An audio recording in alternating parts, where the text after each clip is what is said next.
Hello wabarakatuh guys, welcome back to our channel. Inshallah, in today's video we are going to talk about how to know a coin that is going to be listed on Binance exchange, so for potential gains. Muna son mu san yadda ake listing din tokens, ko kuma mu san inda za mu shiga mu gane inda za a yi listing din token kafin ya shiga Binance. Bidiyon da za mu yi kenan a yau. So za mu yi bidiyo guda biyu ne, akwai part 1 kuma part 2 zai biyo baya. So saboda haka za mu fara da part 1, part 2 kuma insha Allah zai biyo baya. Idan kuna son in dinga kawo muku irin wannan videos din, ko kuma na kawo muku video part 1 in kuna so ga part 2 din, to ina buƙatar in ga subscribe da kuma likes da kuma comment na ƙwarin gwiwa akan turanku da kuma share da nake so a yi, wanda shi zai bani ƙwarin gwiwa in ƙara yi part 2 din. In kuma ga engagement din yayi kaɗan, so it means you are not interested in the topic, sai in kyale. So yanda ake yi shine, so saboda haka za mu shiga directly inda za mu nuna muku yadda za ku gane. So da farko dai ina buƙata akwai criteria da ake amfani da shi. Criteria din da ake amfani da shi shine, da farko dai muna buƙatar wani website da za mu shiga. To shine yanzu zan ije muku link din website din a cikin description na wannan bidiyo. Da kun taba sunan bidiyo din zai kai ku list wannan shi na website din. Ni kuma directly zan shiga Chrome sai nuna muku, sannan kuma zan mai typing din shi a screen domin ku gani. So kamar yadda kuke gani,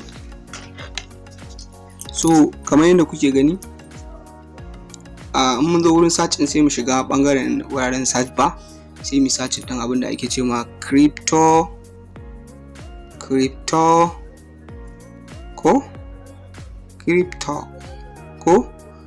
toto. Kun gani da ke searching din shi ko .com, to site din da za ku yi searching kenan, to sai ku yi searching din shi. So kamar yadda kuke gani gashi nan yana budewa. So wannan abubuwan suna down. So gashi kun ga ya bude yayi. So da farko dai kuna da bukatan ku yi sign up a wannan shi website din. Kun ga dama kenan, ba ku so ba za ku iya kyaliya ko ku yi amfani da services din su. So ni kun ga kuka zo wurin sign up din nan na farko, sai mutum ya sa nan, sai mutum ya sa sunan shi, nan mutum ya sa sunan mahaifin shi, son name kenan. So sai nan mutum ya saka email din shi, sai nan mutum ya zaba password din da yake so ya amfani da shi, sai nan yayi ticket din shi I'm not a robot. Za su tabbatar ya not a robot, sai ka zo ka danna register din nan. To da kun danna register za su ce su tura muku email code ta ko kuma wani link ta cikin email ɗinku, sai ku shiga email din, sai ku taba link din zai kawo ku cikin browser, sai ya verify din shi wannan din naku account ɗinku. To ni already ina da shi, ko zan shiga wurin login ne, to zan shiga directly, zan yi login din account ɗina.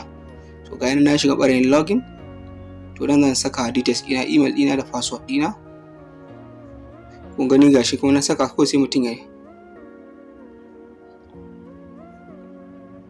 So ya ce sai na yi captcha, let me wait for the captcha.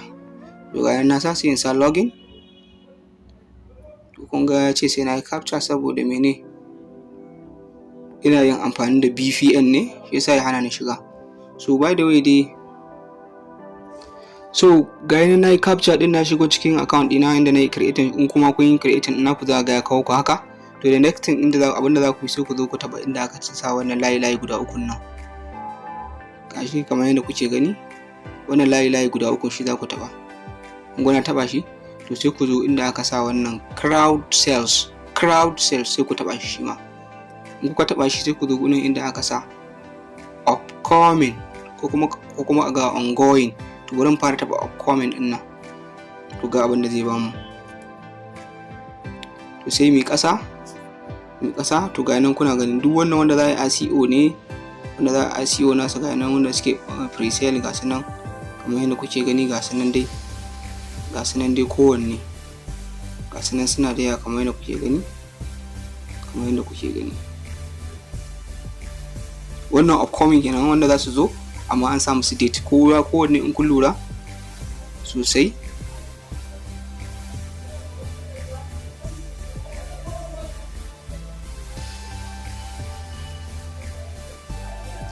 To mun ga na upcoming ne, za mu shiga ɓarayin ongoing. To the next thing sai mu taba ongoing din nan. Gashi kuna gani ongoing.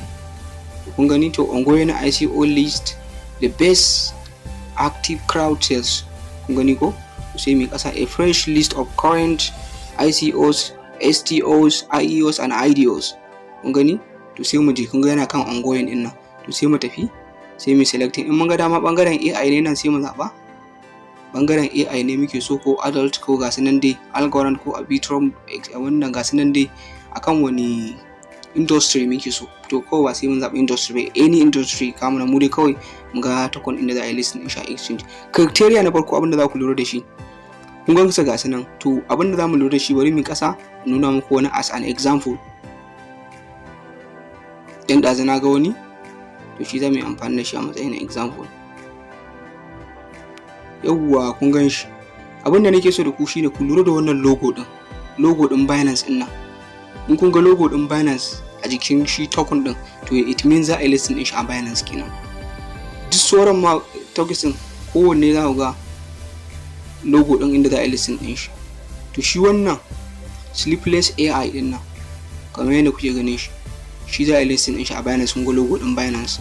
Sannan kuma muna buƙatar mu ga nan wuraren ya zama medium, ko da za a listing din shi a Binance kai ya zo mu gan shi a irin wannan yadda mu gan shi na haka low ko lowest, a'a at least mu gan shi a irin wannan wurin mu ga ya zama medium, sannan mu ga logo din Binance din nan, za mu ga ongoing IEO, kun gani ko, sai mu ga nan information din da ya dan danganci token din ne ga nan, kun gani virtual companion game utilizing menene to create rich story based gameplay, yana bangaren gaming ne shi wannan token din. Lokacin da za a yi ending din wannan pre-sale din IEO din a exchange, initial exchange offering, ma'ana a Binance za a yi staking BNB ko za su faɗa criteria abinda suke so a staking, sai a yi payment din shi, sai su ba mutane shi wannan token din, sai a listing din shi ana trading din shi a wurin.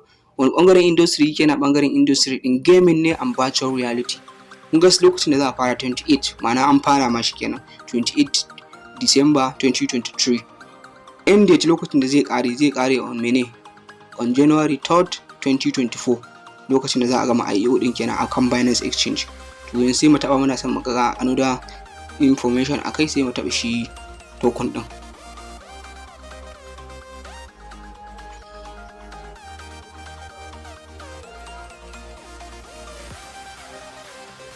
So kamar yadda kuke gani gashi da muka taba abin da ya kawo mu, to sai mu zo ku gani nan website din su masu wannan sleepless AI din ne, masu project din wannan Binance Launchpool.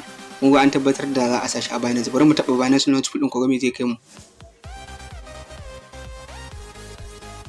Kun ga me ya kawo mu Binance ko, introducing sleepless AI on Binance Launchpool, farm AI and staking waye kun gani ko, a gani Binance is excited to announce the 24th project on Binance Launchpool. Kun gani za a sashi a Binance Launchpool, nan sun faɗi information akan su. Kun gani will be list menene ga nan dai, ga nan open trading, ga nan trading pair din da za a hada shi da shi, BTC sunan a wannan din shi, abbreviation din shi ne AI, za a yi trading din shi da BTC da sauransu. Kun ga token allocation da sauransu, ga nan za ku tsawa ku karanta ku gani abubuwan da suke da bukata akai, abubuwan da za su yi, kun gani ko, duk in kun duba abin da za ku gani kenan.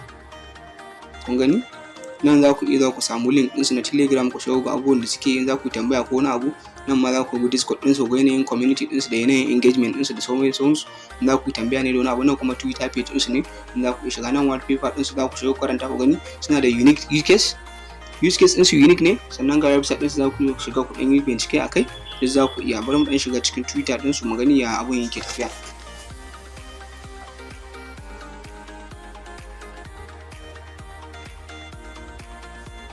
So ga yanan Twitter din yana buɗe, kun gani Twitter din su ya buɗe, kun gani ina following din su, suna da 141 followers a Twitter. Kun gani ga post din su da suke ta yi, suna dan samun likes 100 and something, ga sunan dai kamar yadda kuke gani. Duk wani reliable information da wani update akan wannan token din za ku iya samun shi a cikin wannan Twitter page din su.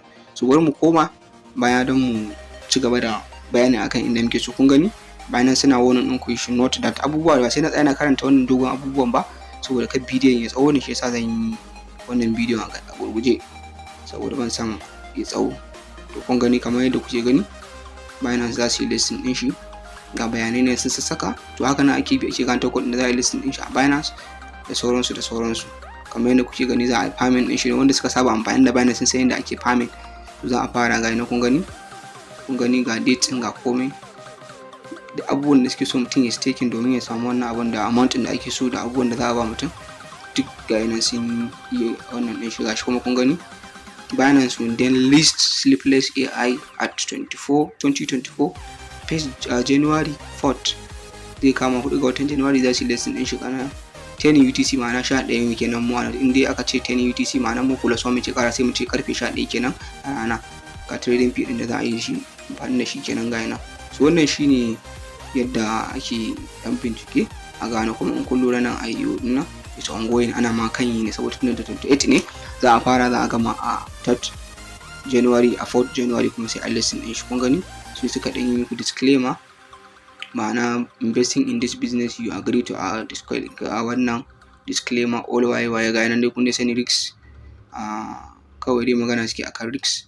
so ga yan dan bayanai da dan YouTube din su channel din su da takin duk abubuwa ga nan kun ga road map din su kun gani sleepless road map kun gani ga Twitter din su page din su engagement din da ake yi ga Telegram din su ga dan wasu abubuwa da ya dangance su duk za ku iya gani ku kare bincike akan token din nasu wannan shine da ake bincike a gano token din da za a yi listing din shi a Binance for potential gain saboda wannan kenan saboda haka sai ku ci gaba da bibiyan mu za mu zo muku da second method kuma like and subscribe insha Allah ta'ala za mu zo muku da sauran